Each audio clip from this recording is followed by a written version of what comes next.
So my friend Spencer messaged me the other day, and he said, "Hey Social, I recently took up heroin, and I'm really enjoying heroin. Have you ever done heroin before?" And I said to him, No, I haven't. And he said, "Would you like to do some heroin? I bet you'd enjoy it." And I tell him, No, that's okay. I don't really want to do heroin." So instead, he sends me some heroin. And so this is how I end up on the splash screen of Stardew Valley. Welcome, everyone, to another episode of 52 and 52. I am the Social Solipsist, and since I've already introduced the game, let me talk a little bit about my history with heroin. I never got into the Harvest Moon games. It was never anything that I had any relation to. Not something I played growing up, nor Animal Crossing, nor any of the other similar games in the genre, so to speak. I have played a few others recently, in the last couple of years that take some, pay some homage or are in some of the same vein, but are more RPG oriented. But I'll get to that in a few minutes here. Stardew Valley is pretty great. I don't call it heroin for nothing. I have been playing it for I think all of 3 days, and I've put 13 hours in. It's kind of a problem. It's eating away my life. And I don't want to necessarily say that I'm having a bad time with it, because clearly I'm not. I wouldn't play it if I was having a bad time. But I will get into a few things. First and foremost, let me say right off that I'm not going to debate whether this is a fun game or not, whether it's a good game, whether the gameplay is good, because this is as sort of an homage to Harvest Moon. Everybody knew what they were getting into when they picked this up. Even me, who had very little to no knowledge of, the things that led up to this game existing. And it's been called by many people a chores simulator, and that is not inaccurate. However, for a chores simulator, it does a lot of things quite right. And just to put this in perspective, this is a game made by one person, which I have to give this fella credit for making quite a good game. It's not extraordinary in every facet, but it certainly has a lot of polish in the places where it counts. So I suppose let's start with the graphics. It's nothing really to write home about, of course, but everything is pretty well polished. Nothing really stands out as being out of place. The art style, while not particularly impressive, is consistent within the world, and it works quite well for the style of game. Again, it's paying homage to Harvest Moon and the like.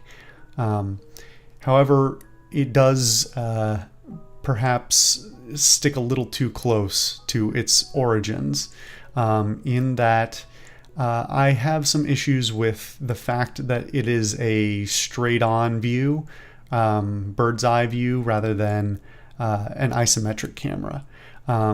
Because you will end up getting hidden behind things. Inevitably, when you're walking through your fields, you end up getting stuck behind things and you can't quite see what you're looking at.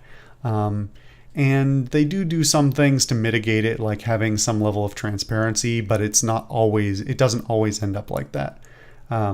Things like trees have transparency, but some other items just don't.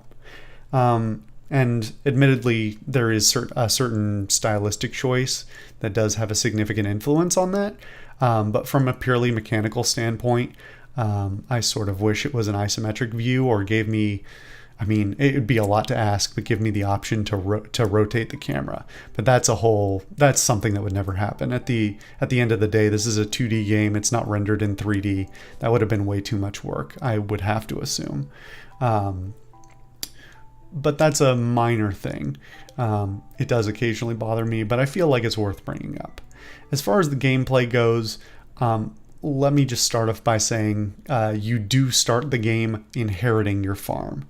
You don't arrive in a town and suddenly have a huge debt that you have to pay off by working your ass to the bone, pumping out the highest yield crops you can as fast as you can just to pay off your debt that somebody's going to come try and harvest in blood from your neck. That's not going to happen. You arrive and there's no pressure to really do anything. Obviously, you've got a set amount of money, and that money goes away quickly if you want to do anything. But beyond that, there's no real pressure to make any certain sort of progress.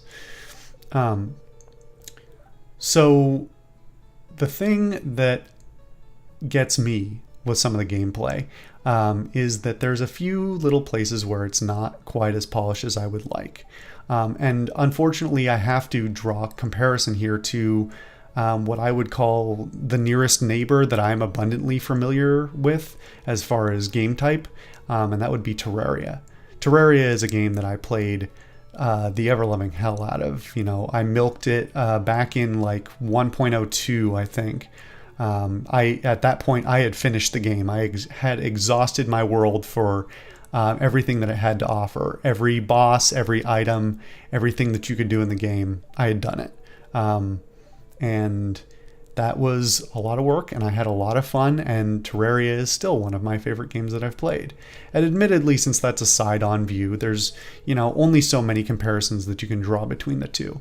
But where I do have to continuously draw a comparison and get a little frustrated is the behavior of weapons and tools. I can't speak again to Harvest Moon and Animal Crossing. I don't know how tools and weapons and things behave in there, or honestly, even if some of those things even exist in those games. I don't even know. Does Harvest Moon or Animal Crossing, I believe, does have farming and everything, but I don't know if either of those games have combat. Anyway, I digress. My point is that some of the tools don't handle the way you would expect them to, and they don't handle like each other either. Certain tools like the hoe will only hit the thing that is directly in front of you. Well, let me step back for a moment. All of the tools behave fairly similarly, but I'll highlight where they differ, not specifically to the tool, but how mechanically they differ. In some cases, the tool will target the direction your mouse is facing, and some cases it will target the direction that your body is facing, again, depending on the tool. Sometimes it will hit the thing directly in front of you, directly where your tool would land. And in some cases, it hits the thing that your reticle is on, that your mouse cursor is on, that you've clicked on. And again, differs between the tools. And the place where this can get the most frustrating is not actually in the farming part itself. It's in the mines. I've had 2 different cases where I died in the mines because I was not swinging the way I thought I was. And it's kind of a problem. And that's not the only place I've had the problems. Of course, when I'm trying to hoe out a row for my fields, it doesn't quite work. It doesn't always quite work out the way I expect it to. And so it is a fairly minor thing, but because it's so pervasive throughout the game, I am constantly reminded that this little thing is not quite right. So I do have to complain about it a little bit there. As far as the actual fun of the gameplay, I am a little too obsessive about how things work out, and like my willingness to let a row of crops not get watered for a single day or something like that is too much and will drive me up the wall. So I did what I often do in games where I don't like the path they've laid out for me, and I made my own path. And by that I mean I broke out Cheat Engine and just hacked in as much money as I could ever want, because it opened up the game for me. I'm not necessarily encouraging you to do this. It's one way to play the game, but you don't have to. You can obviously play whatever way you want. But I thought this was a good way for me to play, and it's really brought out my enjoyment. Instead of grinding for the first couple of seasons, trying to make enough money to get progression in the game and that sort of thing. I'm free to sort of do as I please. I can leave my farm, just a barren wasteland for multiple seasons, and it doesn't matter. It doesn't have any effect on my ability to enjoy the rest of the game. So for me, that's really worked out pretty well. Something I will say that I am getting into the game a decent amount is just sort of like role-playing my character. I was pretty deliberate when I picked out the way that my character looked. He's a scruffy-looking dude who looks a little on edge, and that is in some small part informed just by the story that you're given of you get tired of your desk job and take your grandfather or whoever it was, great uncle, I don't even remember, up on his offer and just take his farm. So because he's kind of this scruffy guy, he's a bit of a hermit. And my plan thus far is to, I am wooing a woman to be my wife. And then I'm also in the process of planting an orchard so that I can make hard cider. And it'll just be the two of us on our farm getting fucked up on cider all the time. That's what's going to happen. It's actually apple wine, but fuck it. It's the same thing to me. So as far as, playing the game playing the game the way you want to, rather, and, letting the story go as you will, there's a lot of freedom there. The thing that does bug me a little bit is, despite the fact that I, plugged in a bunch of money with Cheat Engine, the game still opens up at a fairly leisurely pace. And again, this may be something that Harvest Moon and the like have done before, and I'm not familiar with it and not expecting it. Again, I'm coming from Terraria, where pretty much the only limit to what you can do is what you can survive, what you have made the tools for, and what you're capable of surviving, whether it's, digging too far into the earth and not being able to get out, or not having the right tools because you haven't refined enough of, one particular resource or something like that. It's all based on you. It's not based on any external sources. But because this is Stardew Valley, and because it's, you're living as part of a small town, I understand from a narrative standpoint, they've chosen to make a lot of things come slowly. Aspects of the game that don't open up at all until the story says they will. What is a little frustrating about this is it's not that I know about them because I read ahead, although that is true, but there are a number of aspects of this where if you wander around and explore, you'll see that there are things that you ought to be able to do, but the game hasn't told you about them yet. So you're either not allowed to go to that place, or you're not allowed to buy that thing, or you're not allowed to speak to that person, or, whatever it is. And again, I understand the reasoning for it. The pacing, what they're trying to do with the pacing, I think is admirable. But I am very much at the end of the day, live and let live in games. I'm the guy who says, if I want to save scum, you goddamn better let me save scum. It's not your choice whether I get to do that or not. It's mine. And the same thing goes here.